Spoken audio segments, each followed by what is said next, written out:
What's going on, everyone? So, we got some news yesterday that the Chicago Bulls and the Oklahoma City Thunder had pulled off a trade, right? This early into the offseason, we already got our first trade. Alex Caruso straight up for Josh Giddy. Now, personally, I actually thought that this was a really good move for both sides.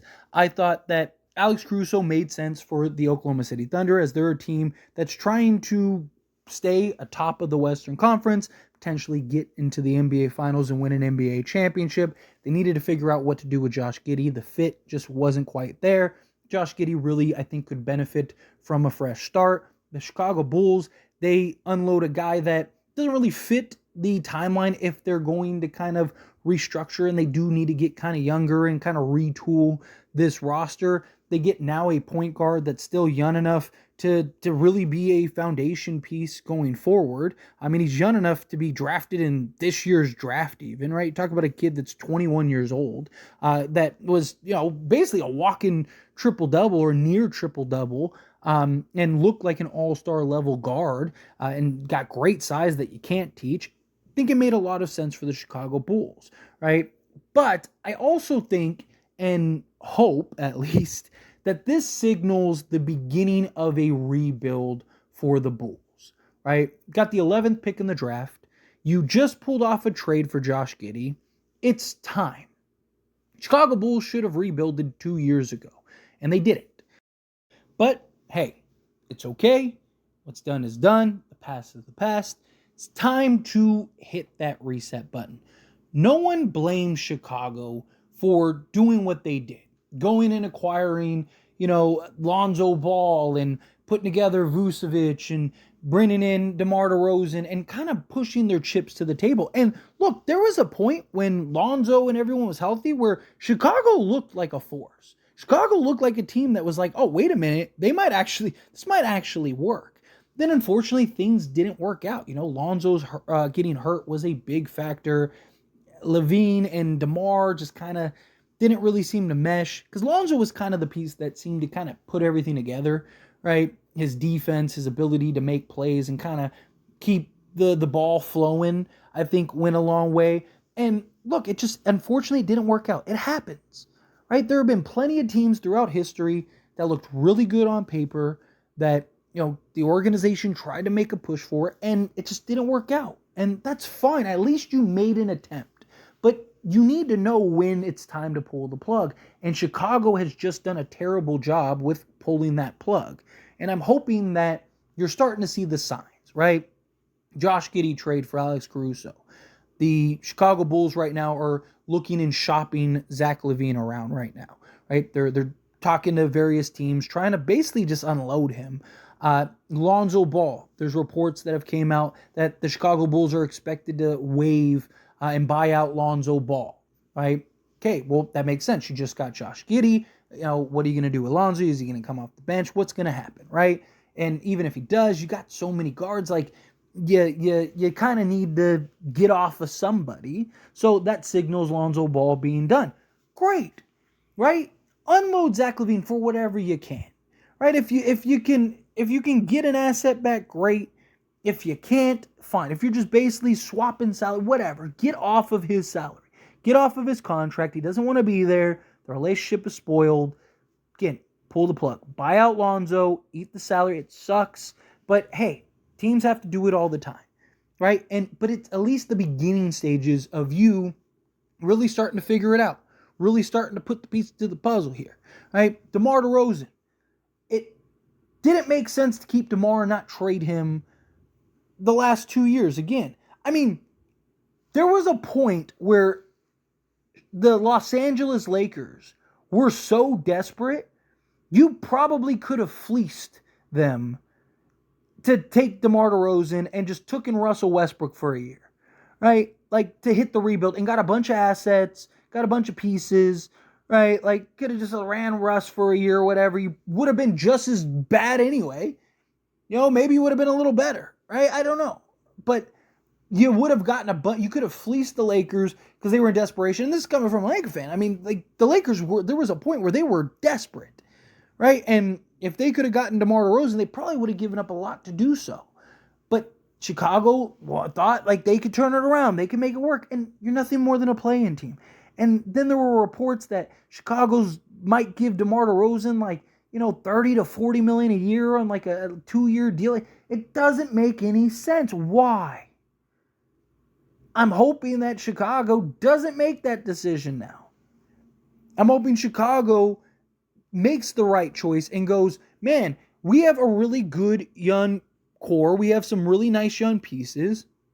Kobe White's emergence, I think, kind of justifies kind of building around him and putting the right pieces around him. And you don't need to pay or overpay a aging DeMar DeRozan. As great as he has been, he's still like he doesn't fit the timeline, right? Like move off of him. Don't force the issue. You have Josh Giddy now. You have Kobe White, right? You can figure out what to do with Patrick Williams. I think you keep him. Right? There's kind of been talks that Chicago may end up kind of letting him go or whatever. I think you keep him, right? He's had some moments where he's looked great. He's had some moments where he's been a little disappointing, but I think he's a guy that can make some sense. But again, like, see what the young guys can do, right? See what, Dalen Terry is 21 years old, right? Like, what can he do in a better role? If he doesn't work, fine. Get what you can for Vu, right?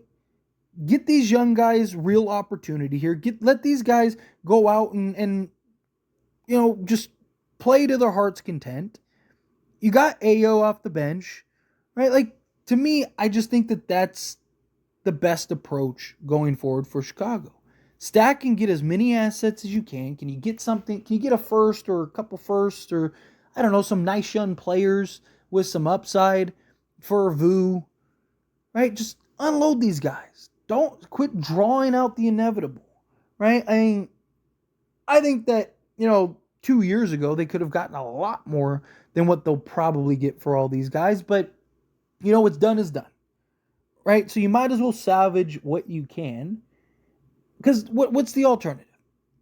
You're going to go, Josh Giddy, Kobe White, DeMar DeRozan, Patrick Williams, and Vu? Like, again, you're the same team.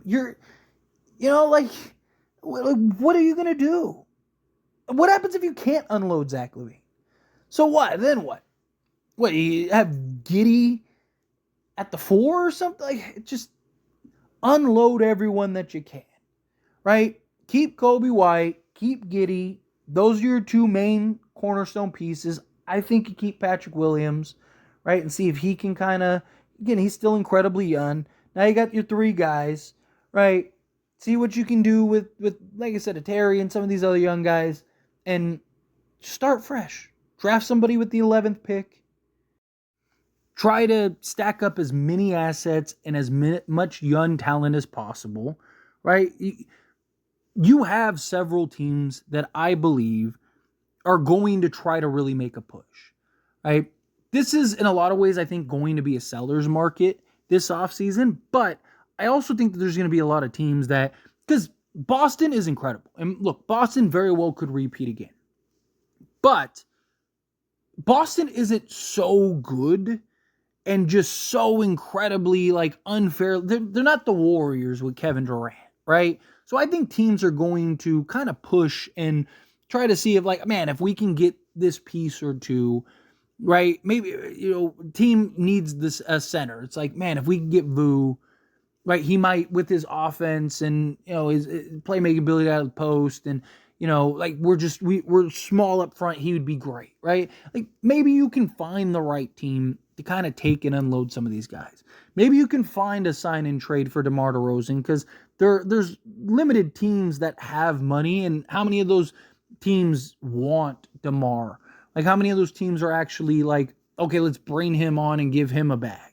Right, so maybe you can kind of work something out to where DeMar can work out a sign and trade, and he can go to a place and maybe you could get a young asset or something. I don't know, there's options and there's flexibility there, but I think if you're Chicago, you really have to do due diligence and explore it. And hopefully, with Josh Giddy being traded for Alex Caruso, hopefully this is the kind of the signal, because again, if you were trying to if you really thought like, okay, we could keep these pieces and win now, right? Then like, why trade Cruz, right? Like, because again, you talk about an all defensive guy, talk about a guy that is a legit 3-and-D, one of the best on-ball guys in the league. Like, yeah, Josh Giddy, again, he helps for the now and the future. But it's just, to me, it's like Josh Giddy signals the rebuild. It's time to ring that bell and head in a new direction. But as always, this is a discussion. I pass the question on you. Let me know your thoughts and opinions down in the comments below. What do you think? How do you feel? What are your thoughts? Do you think, yeah, Chicago, look, you got to hit the rebuild button. You're 2 years too late, but, better late than never. And look, again, like they could have gotten maybe some picks or whatever for Caruso, but, at least you get a proven guy in Josh Giddy. I think a change of scenery would be nice for him. I think he can still kind of get some success. You got Colby White. Do you think like this was a good move? Do you think it wasn't? Again, however you feel, whatever your thoughts are, I'd love to hear it. So let me know down in the comments below. That being said, if you haven't liked this video, hit that like button. Helps me a lot. So we enjoy these types of videos, and I truly appreciate it. Not subscribe to the channel, hit that subscribe button. Turn on the bell notifications. Appreciate y'all. See you in the next one. Thank you.